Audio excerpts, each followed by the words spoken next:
I think it would be nice to hear a Palestinian leader from Jordan hear what his perspective is. When was the last time we had an opportunity to have someone like this come and share for people all over the world who are either supportive or non-supportive of Israel and see what do they think? Has anybody stopped to ask what the people on the ground think and not these terrorist organizations? Not these terrorist leaders like Yasser Arafat and Barghouti and all these nice guys? Yeah, what do the common Palestinians think? The ones who are actually working in the factories That's right. that the settlers built in this occupied territory. That's right. Well, I have my friend here. His name's Mudar Zaran, and he is actually living in exile. We can call him here on Skype.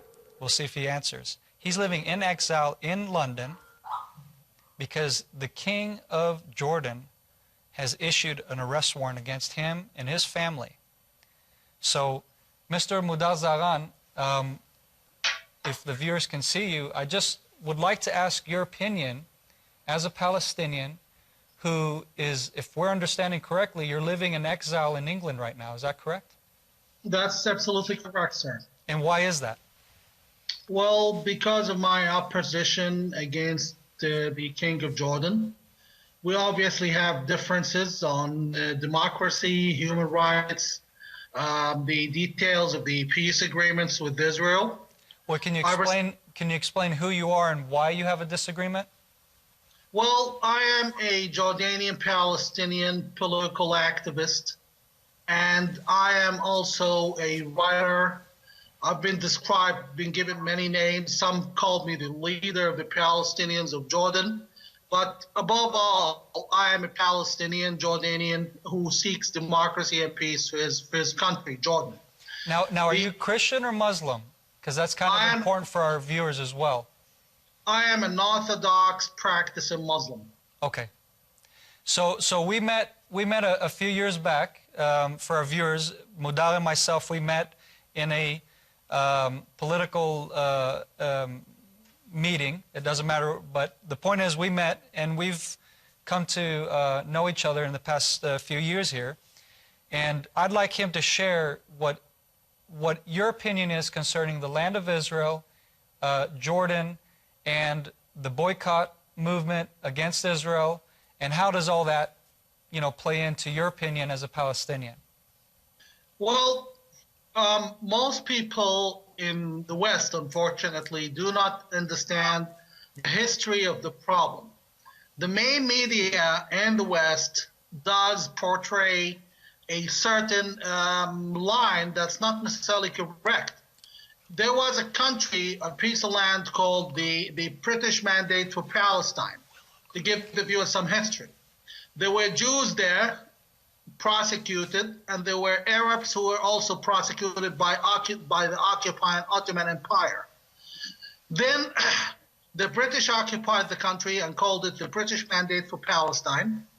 And then when the Britons were about to leave, there was the agreement that the Arab dwellers of the land, my people, would take 77% of the land because they were much higher in numbers, and the Jews would take 23%. That 23% was renamed Israel, and the 77% was renamed Jordan or Eastern Palestine.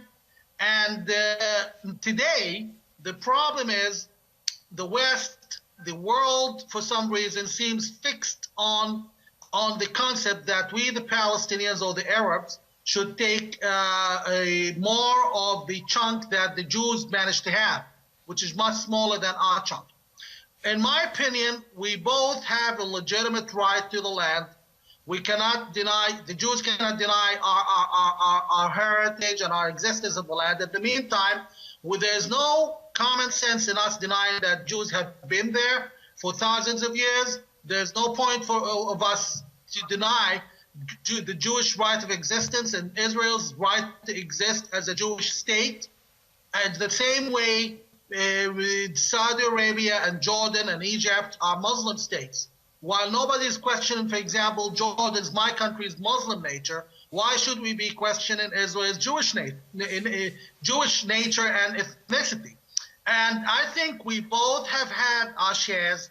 Our share of the land was like 3 times of that of the Jews, actually a little bit more. And therefore, with any further attempts to make peace plans out of this context, where we got 77%, 2 states separated by the River Jordan, any further peace attempts like the one President Obama and Secretary Kerry are doing right now is just going to bring more trouble and more distrust and more pain for both of us, and it's going to lead us towards an unfortunate war that's actually, with today's world's event, might be leading to what I can believe could be World War III in the foreseen future. So then you don't agree with the world powers, it be, if it's the United States or the European Union or the United Nations, considering that Israel needs to give up more land. And by the way, the land that you just mentioned earlier, that is Jordan, is that not enough? Because some people might wonder, well, maybe it's not enough for the Palestinians living in Gaza and living in Judea and Samaria. So can you explain that? Jordan is vast. Jordan is vast in area. Jordan is rehabilitated. Most of the Palestinians in the world live in Jordan, which is particularly, and again, Eastern Palestine. The late King Hussein said the truth is Jordan is Palestine and Palestine is Jordan. It's something that King Hussein, the late King Hussein, someone I respect very much, despite the differences, has agreed to. So we already have our country. Well, do you believe that Israel is an apartheid nation, like is being spoken on right now? There's actually events happening worldwide right now declaring that Israel is an apartheid nation. What do you think about that? As a conservative Palestinian, I'm afraid that's absolutely not true. That's absolutely unfair, and that's demonizing of a sovereign democratic nation. Do I agree with everything? Who's a sovereign democratic nation? Israel. Israel is the only country that has been treated as the Palestinians as human beings. Israel is the only country that allows us to get medical treatment for cancer for free. Israel is the only country that allows us to work in the farms, settlements, and factories. Do I agree with everything Israel does? Absolutely not. Nonetheless, I can tell you that those hypocrites who are claiming Israel is an apartheid state should go and check the Palestinians in Lebanon, where they live in apartheid concentration camps. They cannot get out after 8 o'clock. They're not entitled to 72 jobs they're not allowed to do. They're not allowed health care. They should see the Palestinians in Egypt. They should see the Palestinians in Jordan. They should see the Palestinians in Syria, who are now being wholesale slaughtered with the media being silent. So if it's not collective ignorance calling Israel an apartheid state, then it's probably only one explanation there is for that is anti-Semitism. Well, you know what, Mudar? What you just said right there, I think, was one of the most politically incorrect statements from a Palestinian coming from Jordan. And originally, when I remember correctly, when we talked, your family actually originally, pre-67, you guys were from Shechem. Isn't that correct? No, we were from Jerusalem. My grandparents were from Bet Shemesh, today from a town called Zorah, mentioned in the Bible. Now they have the Zorah community in there.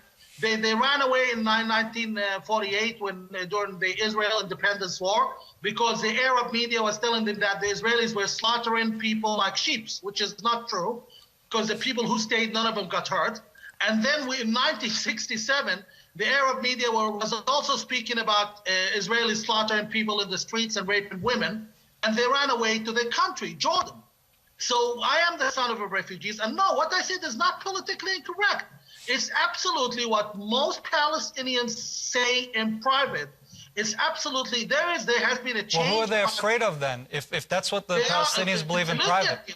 Look at me, for example. I am one Palestinian who had the education, the family heritage, or the family status, the money, okay, formerly the money, not anymore, the money and the support, political heritage, okay, to say what slightly, to an extent, what's true. And look what I have. I have a life sentence in hard labor waiting for me in Jordan just because I said the truth. Just because I said the truth. And my indictment read, one of the pieces of the indictment, he wrote for Israeli newspapers. Wow, boo-hoo, a crime. I wrote for Israeli newspapers. Most Palestinians, if this Mudar, who has all the education, the money, and the support, ended up in this horrific trouble just for saying the truth, what would happen to the average person, the unemployed Palestinian in Amman, or the falafel shopkeeper in Beirut, or any of those places where the Palestinians are oppressed and treated like nothing? That's a great point. So basically, you have a platform to say what you want to say, whereas the normal Palestinian, your normal civilian who works farm or has a small private business, he would just be basically overrun by who though? Who would come against him? Absolutely. I mean, don't you have a democracy? I thought Israel was the one that's an apartheid state, and that Israel's the one that is taking all your rights and what have you. That's what they say in the media. I'll tell you this much. Honestly, if Israel is an apartheid state that gives us jobs, healthcare, education, even terror prisoners in Israeli jails are allowed to go to Israeli universities. If Israel is such an apartheid state that gives us all of that, then probably apartheid is a good thing, and Israel should expand its apartheid to the rest of the world. Really. Mudal, that's great. It's funny that you mentioned that Palestinians can get an education, because if I remember correctly, Barghouti, one of the founders of the BDS movement, is himself a Palestinian with an Israeli education from the University of Tel Aviv. Is that correct? Let me tell you something. You need to understand that the terrain has changed, the nature, the environment of the area has changed. Unfortunately, the Israeli and the Zionist establishment in the United States, be it evangelists, Christian Zionists, you name it, they are dealing with today's world with the same rules of 50 years ago. The Palestinians, after the death of Yasser Arafat, after Hamas took over Gaza and killed 2,400 Palestinians in a few weeks, after that happened, the Palestinians have had a change of heart. No, they don't love Israel now. My people, we don't love Israel. But we've realized who the true enemy is, and we've come back to our senses. For example, we were dreaming that all we need is just for those bloody Israelis, excuse my language, to leave Judea and Samaria or the West Bank, and then iPhones are going to grow in trees and everything's going to be magic. They left, and now we miss them. Now we wish they could go back, they could come back. And I was in Judea and Samaria, just in Bethlehem and Ramallah and Jerusalem, Eastern Jerusalem. I roamed all of those places with one question last summer: what would you rather, for the PA to come over or not? And again, there was a poll of 77% of Palestinians in Jerusalem would rather for Israel to stay. So we've come back to our senses. We fought the fight, and then we found out that we're fighting for nothing. It doesn't mean that we love Israel by any chance. Nonetheless, we've come back to our senses. Now you speak about education. I'm not sure why you are so concerned with people like Barghouti and others. If you haven't noticed, the most radical people who want to topple Israel and end Israel and feed the Jews to the fish, all of those people usually enjoy the privileges of Israel, like Ahmad Tipi, the parliament member in Israeli Knesset, who is lobbying hard against Israel. Wait, did you just say that there's an Arab in the Israeli Knesset? Listen to me. There's 14 Arabs the Arabs in Israel are the minority. They are barely 20%. They get up to more than 15% or up to 17% of the Israeli Knesset. Now, the Palestinians in Jordan, we are 88%, and we have only exactly 9% of the Jordanian parliament. And we have no parliamentarians in Lebanon, no parliamentarians whatsoever in Syria.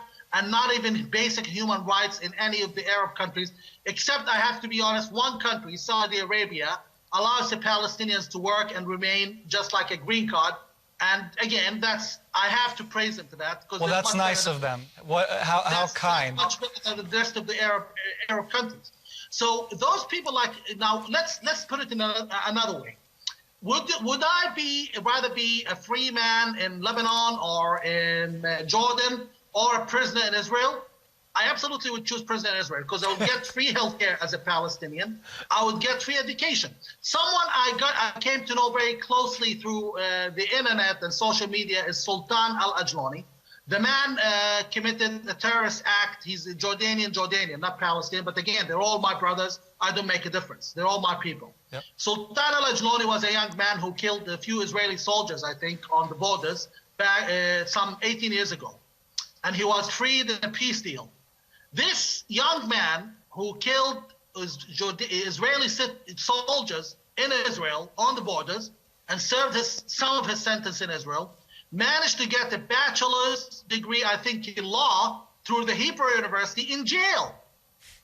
So honestly, recently, just a young, very talented Palestinian Jordanian girl who never got a chance of an education in Jordan, who is a Jordanian citizen, managed to get herself a scholarship to Technion. Technion is Israel's MIT or Israel's Harvard or Stanford. That's for right. free. And I can give you another example. You know what? That's staggering, Mudal. Those are staggering facts that you're giving. Those are really staggering, and I think most of our viewers at this point are probably thinking that I paid you a lot of money for this. You don't give me a lot of money. My family was a very rich family. There's an entire neighborhood, and the most exclusive street in Amman, and you can check it on Google Earth, is called Zahran Street. We used to be an aristocratic family until I started my opposition, and then I lost everything. Unlike many other names who speak for Israel, those names made money and gained money and status by speaking for Israel. In my case, I've lost basically everything. I cannot even see my mother, who's a very old woman. You know, who knows if I'm going to see her ever again. So I'm paying for my stances, and I'm willing to do so. And honestly, I've been told this might cost me my life. I've been given clear threats, but I'm not trying to make myself look like a hero. We Palestinians have given a lot of souls for the wrong cause, fighting the wrong enemy. If my soul goes down for it, then at least there's one Palestinian soul for the right cause. Now, let me tell you a personal story which I want the American audience to hear. It's a personal story. My cousin, 32 years ago, was 12-year-old. He threw a cocktail bomb on an Israeli bus. There were Israeli settlers in it, and it blinded one settler in one eye. He did his sentence as a juvenile, I think got out after 3 years because he was 12. And today, his mother, my aunt, has diabetes and problems with her eyes, and guess who's treating her? Hadassah Hospital by Israeli doctors. We have been fighting the wrong enemy. We have been launching our weapons to the wrong enemy. Our leader, Yasser Arafat, I have to respect him because he's the only leader we've ever had as of now, and until recently, he's the only leader we ever had. But he was simply fighting the wrong enemy.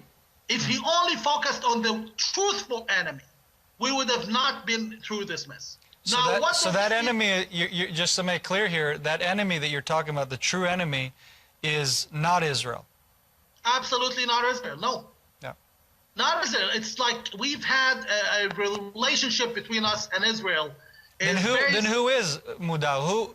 Who is it that really is the core enemy of really bringing peace to the Middle East and making sure that the Palestinians have a nation of their own in Jordan and not an apartheid state like they have right now? If I'm allowed to use that term, I think that would be a more correct place to use that term for, if I'm understanding correctly. Well, so then who is the enemy? Well, Jordanian apartheid of the Palestinians is much more advanced than South African apartheid, and I have evidence for it. And amazingly, I've sent all the evidence to Human Rights Watch, and they simply dismissed it. They told me we can't prove it, even though it's proven. All they have to do is just to verify it. But send a few UN observers, which obviously they haven't done and will not do. like they've done No, no, no. If it doesn't- in Syria, and they just go, they observe, and observe the butchering of innocent men and women and children. But you know, apparently they can go over there hypocritically, but they won't come to Jordan. They absolutely would come to Jordan. They won't even go to the Yarmouk camp where MiG-29s are bombing Palestinian children and burying them alive. But again, it's the anti-Semitism. I mean, the media has a culture of hating Jews, and that culture built into ignorance now. So the mainstream is to say Israel's apartheid. If you come and say Jordan's apartheid, or even Sudan or Somalia is apartheid, it doesn't even add up. So it's the main street bleed culture. But you ask me who the enemy is. The enemy is clear. It's Arab dictatorship. Arabs have always directed us towards fighting Jews and hating Jews, and directed their people towards fighting Jews. I mean, again, I am very cautious about change in Jordan, and I realize that to a great extent, the King of Jordan might be the best wrong answer we have at the moment, unless something changes. Nonetheless, because he has political problems at home, he canceled the peace agreement with Israel just 8 days ago. And today he launched, for the last 3 days, his media has been whipping Israel as an apartheid terrorist state and calling for jihad in Israel, and his parliament members, and they are all people under the government or the Jordanian regime's control. They have been demonizing Israel like crazy, all because we have problem at home, and it's easier to blame it on the Jews. And this is what all Arab dictators have been doing. The King of Jordan, if I'm to give him one advice, you know, we used to be absolute enemies. At the moment, I am again cautious about change in Jordan. I'm not sure where it's going to lead, but I can tell you that he is actually barking the wrong tree here, and so did all Arab dictators. Right. Yeah. So you would agree with if we study history, and this is part of what I try to tell my viewers, is that we need to learn from history that any time the nations try to attack Israel, then time and time again, those nations have come and they are gone and they're no more. But the people of Israel are still here. The land of Israel is still here, and they're here to remain. And just recently, we can learn that from Egypt, who spoke evil against Israel, and now they're in turmoil. And so is Lebanon, and so is Syria, and so is now, unfortunately, we see also Jordan is on the brink of you know, like you said, the Hashemite leader losing his power, and that's simply because of making and repeating the same mistake and not learning from his predecessors who came before him and other Arab leaders. Again, I can tell you about, I mean, the Quran as an Orthodox Muslim. I am not particularly an Islamist or an Islamic scholar, but the Quran was very clear about what would happen to Jews by the end of time, that وَإِذَا جَاءَ وَعْدُ الْآخِرَةِ جِئْنَا بِكُمْ لَفِيفًا. Should the time of the end of days come, we would round you all up and bring you back to the Holy Land. This is in the Quran. So from whether you believe that we're going to butcher the Jews after that, whether you want it or not as a Muslim, you have to agree that they're going to prosper to the point where all of them, they're going to leave New York and Dallas, Texas, and they're going to take that El Al or Delta airplane to Tel Aviv and then Jerusalem. It's going to happen. All of them according to our belief. If you don't believe in it, you don't believe in the Quran, then you're not a Muslim. All of them are coming back to the Holy Land. And obviously, they're not going to come back if we are to conquer them. At the moment, set aside religious dogma. We need to understand that I'm not sure why would I be friends with Bashar al-Assad or Lebanon or Syria or any of those countries versus being friends with or being an enemy to the only democracy and technology in thriving country in the Middle East. Israel has become an oasis of democracy, human rights. Israel makes mistakes with the Palestinians. For example, at the Mahsums or the separation points and the borders. checkpoints. Okay, nonetheless, Israel on a bad day is much, much better than most countries of the world on a good day. Well, Mudal, I really, really appreciate your views on this, and just for the viewers to be able to hear from a Palestinian, because I tell people that I get my views from, Palestinians, and they might think, well, he's out of his mind. He's a Jewish man. What does he know what he's talking about? And I'm just really want to thank you for being able to tell our viewers from your perspective. Let me just, the time is limited, I understand, Yes. but I have to add something. That with all due respect to President Obama, I am a yellow dog Democrat, growing up at one point in my life in New Hampshire. I mean, I am a Democrat, but I have to warn President Obama that whatever he's doing now with this peace plan, in my opinion, without looking at any religious dogma, is going to bring more terror, and it's going to be exportable terror that's going to hit back at the United States. This peace plan is the seed of a major terror that's going to launch into Europe and the United States. It's a bad idea. I genuinely hope President Obama would eventually understand that and stop listening to Arab governments. By the way, the idea came from Arab governments. They suggested it to Obama. So I hope he would reconsider this very dangerous conquest. Well, thank you, Mudal. It's been really great to hear from you, and I'm glad to hear that you're actually still alive and still able to speak out your opinion, which is very valuable in this day and age. So thank you, Mudal. May Hashem bless you, the God of Abraham, Isaac, and Jacob, and really protect you in your endeavor to build a nation for your people in Jordan. And may God will that he will do that for you, and speedily. Thank you very much, and God bless you all. Bless you. If you enjoyed this clip, please feel free to check out the full version in the link located in the description panel below. Please be sure to subscribe to our channel. You can also connect with us on Facebook and Twitter. As always, help yourself to the diverse array of teachings located on this YouTube channel or on our website at glc.us.com.